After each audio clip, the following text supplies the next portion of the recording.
you create excellent content, the first thing you need to do after you create this content, and it's targeted to your industry, of course, is tell people about it. Now, this is not something that is like rocket science. And in fact, nothing that I advocate here is the result of some brilliant code-breaking experiment or something like that. This is really just something that would have worked well before the internet came along. You create something that is really interesting, and then tell people about it and create a buzz about it. The thing is, when you apply this to an online setting, Google just eats it up. Google absolutely loves great content.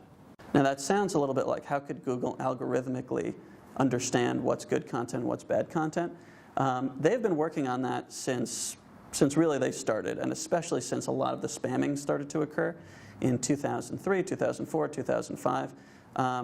Google really used to be a place where there were a lot of spammy results, and they've gotten better and better. Around 2009 to early 2010, they got fantastic at being able to understand when people were just repurposing old press releases or coming up with content that was uninspired, and really just made the content fantastic. When somebody writes an article that they're passionate about, people can usually tell, and often it'll get referenced somewhere, linked from another website. That's the main foundation of Google's algorithm.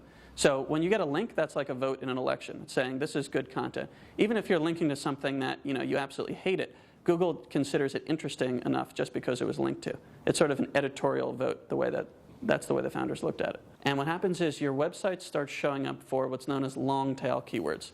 I'm guessing some of you know what that is. Does anyone want to explain what long tail is? Because I can totally do it if nobody wants to. Okay.